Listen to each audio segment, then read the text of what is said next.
Bonjour à toutes et à tous, bienvenue dans Essai Privé, le podcast de Canal+, dédié à la Formule 1. Pour ce premier épisode, cap sur le Grand Prix d'ouverture de la saison 2021, Bahreïn. Alors, montez le volume et rendez-vous au premier virage.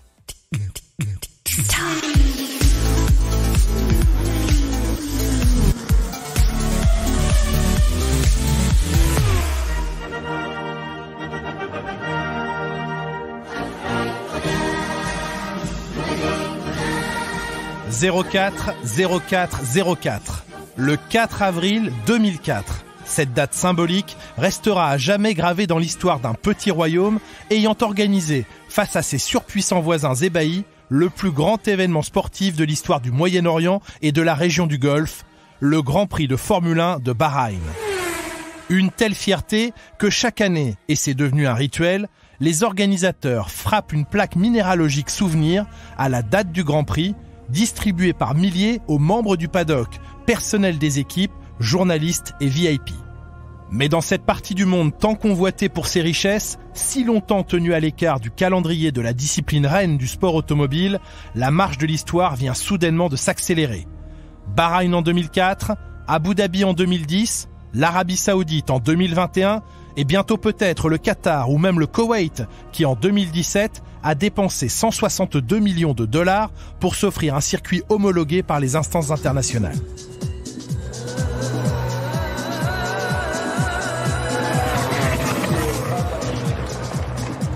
Three lights, four lights, and the first ever Grand Prix in the Middle East is go!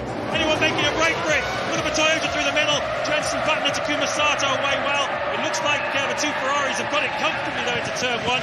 Good start though from Jarno Trulli. He's up into fourth place. One of the Williams. En arabe, Sakir signifie celui qui gagne les cœurs. Ainsi nommé, le premier circuit sorti des sables du désert en à peine 14 mois a justement gagné le cœur du petit monde de la Formule 1. Une réussite qui chaque année depuis se confirme.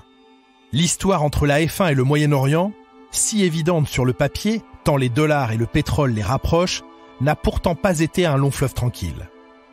Uniquement ancrée dans un berceau européen à ses débuts, la Formule 1 a finalement accepté, au fil de son existence, de s'exporter vers l'Amérique, l'Afrique dans les années 50, l'Asie 20 ans plus tard, et enfin l'Océanie à compter de 1985. Mais jusqu'aux années 2000, le Moyen-Orient échappe au sport automobile, hormis ici et là quelques courses isolées et de second plan. L'expansion économique de la F1 à la fin du XXe siècle relance l'urgence de la conquête du Golfe. Cet Eldorado devient alors la cible privilégiée d'une discipline sans cesse à la recherche de nouveaux revenus. Ajoutez à cela l'explosion des droits de retransmission télévisés qui vont accompagner l'avènement du numérique. Les promoteurs des Grands Prix le savent. Ils vont désormais devoir mettre beaucoup plus fortement la main à la poche s'ils veulent s'offrir le luxe d'accueillir une épreuve de Formule 1. C'est ainsi que de 20 millions d'euros, la facture d'organisation d'un Grand Prix s'envole désormais au-delà des 40 millions. Des sommes que les pays européens peinent à supporter, alors que de nouvelles destinations signent-elles sans sourciller. Tout commence en Malaisie, à la veille du nouveau millénaire. En 1999, le premier Grand Prix de l'histoire organisé à Sepang se révèle un succès sportif et financier pour la F1 et relance Bernie Ecclestone, le grand Manitou de la discipline, dans sa chasse aux contrées de l'or noir. Pour autant, cette conquête s'avère périlleuse. Israël et Dubaï se sont essayés à accueillir des courses, en vain. L'Égypte et le Caire l'ont envisagé, sans succès. Le Liban a également imaginé les plans d'un circuit en ville, peine perdue. C'est ainsi que les nouvelles cibles de la F1 deviennent les Émirats Arabes Unis et le Qatar. C'est pourtant un autre pays qui va rafler la mise et coiffer ses imposants voisins au poteau, Bahreïn. Une petite île de 700 km², cernée par les eaux du golfe Persique et géographiquement coincée entre l'ogre saoudien à l'ouest, auquel elle est reliée par un pont, et l'émirat du Qatar en son sud. Cette terre est dominée par la dynastie Khalifa depuis le XVIIIe siècle. Au début du XXe, face à la raréfaction du pétrole sur son petit territoire, elle se diversifie, s'ouvre, devient la plaque tournante financière de la région, une terre d'investissement et une destination bien trop libérale pour le régime le plus strict et autoritaire voisin, l'Arabie Saoudite.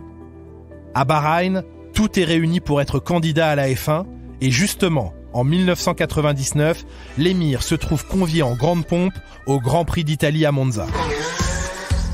3 ans plus tard, il parafle le premier contrat officialisant l'arrivée de la Formule 1 sur ses terres. Un contrat d'exclusivité dans la région, empêchant toute concurrence des territoires voisins.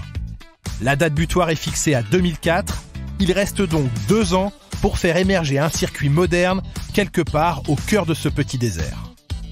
Le tracé de Sakhir voit le jour en 14 mois, avec le soutien des autorités de la F1 ayant mis à disposition leur architecte officiel des circuits, l'Allemand Hermann Tilke. My name is Hermann Tilke and I designed every Formula One racetrack in the last 20 years. Tilke, souvent décrié pour ses pistes sans âme, maîtrise pourtant les innombrables contraintes liées à la construction d'un édifice en Formule 1.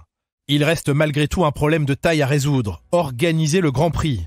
Les retards s'accumulent, on parle d'un report de date. La F1 envoie alors sur place un autre de ses hommes forts de l'ombre, un Français, Philippe Gurdjian. Un personnage imposant et expérimenté qui débarque à Bahreïn le 11 janvier 2004, à peine 3 mois avant la date inaugurale du premier Grand Prix. Gurdjian a déjà pris en main la destinée de plusieurs épreuves, en France, en Malaisie et en Espagne. Il est aussi le maître d'œuvre de la révolution opérée sur le vieillissant circuit Paul Ricard, devenu une piste d'essai flambant neuve et en avance sur son temps. Non seulement Gurdjian rattrape le retard accumulé à Bahreïn et le Grand Prix a bien lieu en temps et en heure, mais l'épreuve s'avère être une véritable réussite. 40 000 spectateurs, 10 000 VIP et une récompense à la fin de l'année, celle de la meilleure organisation de la saison, décernée par la FOM, propriétaire de la Formule 1. L'édition 2004 est alors la 3e manche du championnat, après l'Australie et la Malaisie. À 30 km au sud de sa capitale Manama, non loin des universités du royaume et du premier puits de pétrole au monde, un gigantesque complexe s'érige brillamment au milieu des sables. Un sable aux multiples inconvénients pour la tenue d'une course automobile. D'ailleurs, l'armada d'ingénieurs F1 ne tarde pas à comprendre et à déjouer les pièges du sable qui se répand sur la piste autant qu'il ne s'infiltre dans les sensibles moteurs des Formule 1. D'ailleurs, on vit encore à cette époque l'épopée des V10 hurlants qui en 2004 vont pour la première fois venir troubler la quiétude du désert.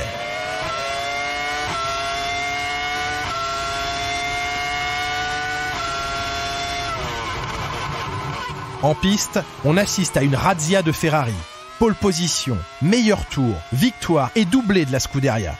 Sakhir n'offre certes pas un défi aussi technique que Spa-Francorchamps en Belgique ou Suzuka au Japon, ni même les vitesses folles de Monza en Italie et encore moins le prestige légendaire de Monaco. Pour autant, son tracé de 5 km 4 s'avère prometteur pour le spectacle et le plaisir de pilotage. Dessiné dans l'optique de favoriser les dépassements, le circuit de Sakhir propose un premier secteur constitué de longues lignes droites et d'épingles au freinage desquelles les pilotes peuvent en effet tenter leur chance.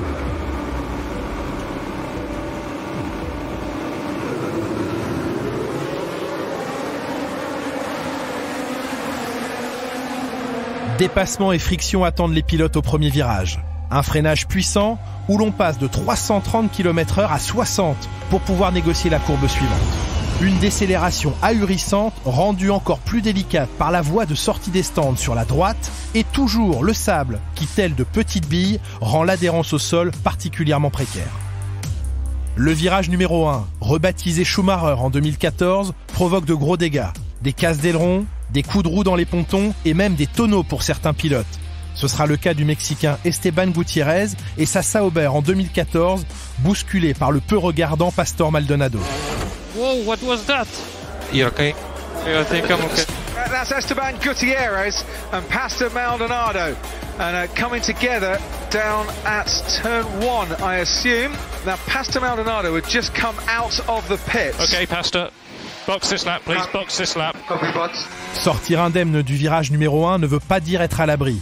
La suite est plus tendue encore. Les virages 2 et 3, à gauche puis à droite, sautent au visage, surprennent souvent les pilotes qui se retrouvent à 2 de front et entament une nouvelle séquence de bagarre menant tout au bout de la ligne droite au virage numéro 3. Dans la ligne droite, tout est bon pour casser l'aspiration. Lewis Hamilton et Fernando Alonso s'y sont accrochés en 2008. Mark Webber et Nico Rosberg y ont poussé le même Alonso hors piste en 2004 et 2012.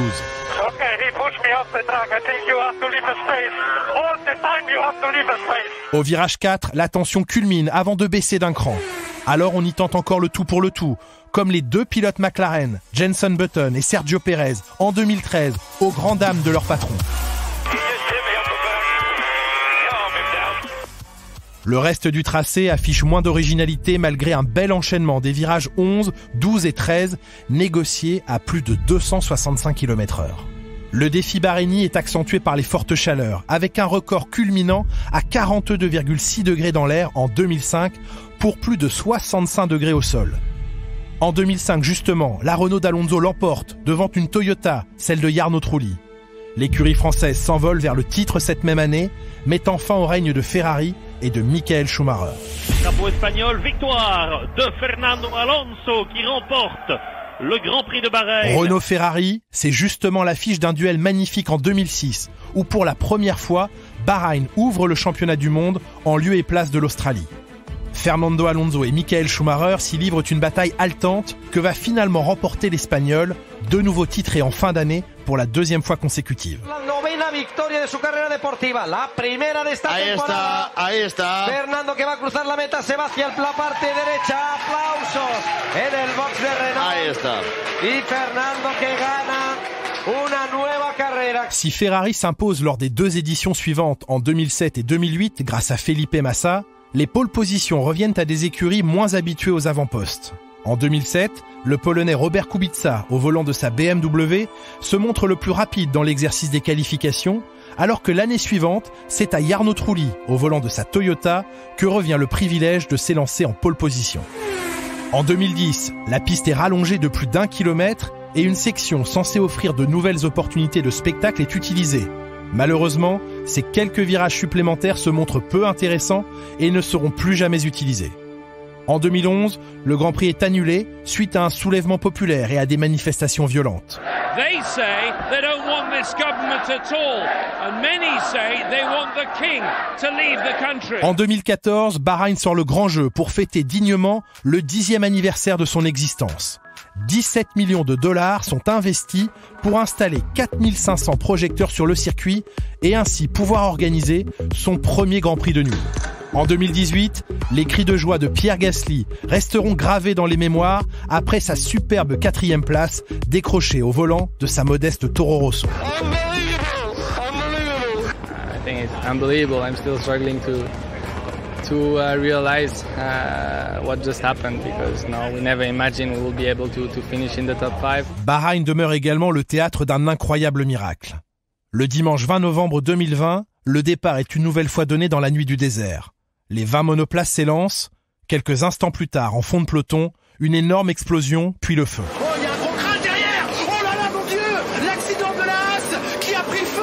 Il faut vite intervenir sur cette voiture! Le drapeau rouge!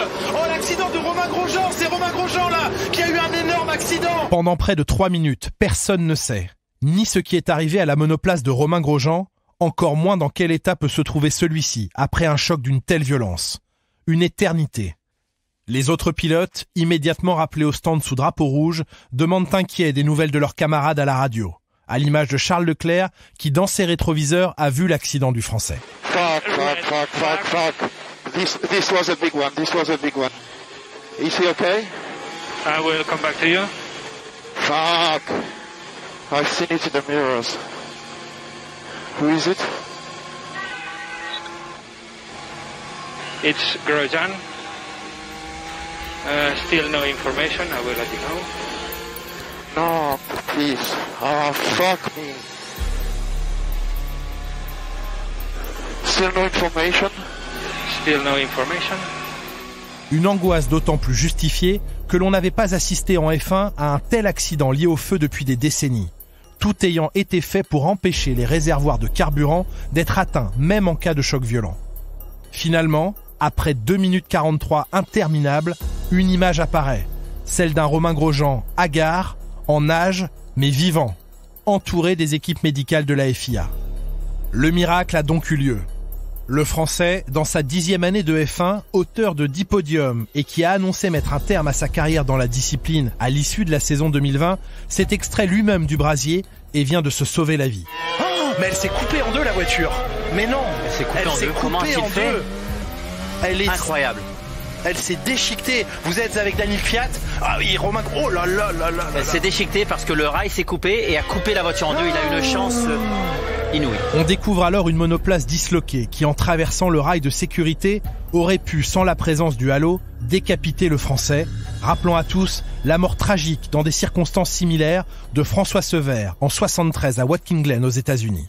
Romain Grosjean, miraculeusement, s'en sort vivant, après 28 secondes, prisonnier des flammes. Le Français dira avoir entrevu la mort avant de trouver la force d'un dernier coup d'épaule, lui permettant de s'extirper de l'épave. Main sur le rail bouillant, une bottine en moins restée dans le brasier, cette image fera le tour du monde, vue des millions de fois sur les réseaux sociaux, un héros moderne. Trop lourdement brûlé aux mains, Grosjean ne court pas les 2 derniers Grands Prix de la saison, mais viendra lui-même dans le paddock de Bahreïn la semaine suivante, saluer celles et ceux ayant participé à son sauvetage. It's part of our job and we take it that it's normal that we have marched on the storm, but thank you for coming, for giving the flags to warn us, come and help us when we're in a difficult situation, and thanks for trying to help me.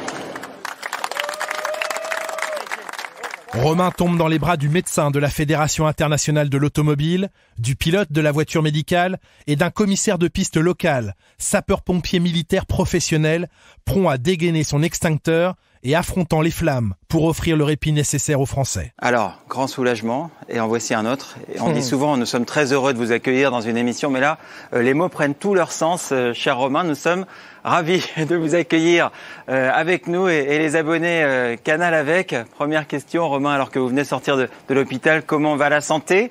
Comment va le moral? On est content de retrouver ce beau sourire déjà. Ouais. Je suis content de vous reparler. 4 mois plus tard, suite au report du Grand Prix d'Australie en raison de la situation sanitaire liée au Covid, Bahreïn est de nouveau désigné comme épreuve d'ouverture de la saison 2021. Pour la 18e fois de son histoire, le petit royaume du Moyen-Orient sera le temps d'un week-end la capitale mondiale du sport automobile. Désormais connu de tous et facilement localisable sur la carte du monde, tel qu'était son souhait en 2004. Une question demeure en suspens. Qui, sur le podium de Sakhir, fera jaillir en 2021, non pas le champagne, mais l'eau de rose pétillante? Respect des traditions locales oblige. Merci d'avoir écouté ce podcast. On se retrouve le week-end du 7 mai pour un nouvel épisode consacré au Grand Prix d'Espagne à Barcelone. D'ici là, n'hésitez pas à vous abonner pour ne manquer aucun rendez-vous au premier virage. Tous les épisodes de ce podcast sont à retrouver sur MyCanal et sur toutes les plateformes d'écoute en ligne. En attendant, on se retrouve chaque week-end de Grand Prix pour vivre tous ensemble et en direct les essais libres, les qualifications et la course bien sûr, et c'est seulement sur Canal+.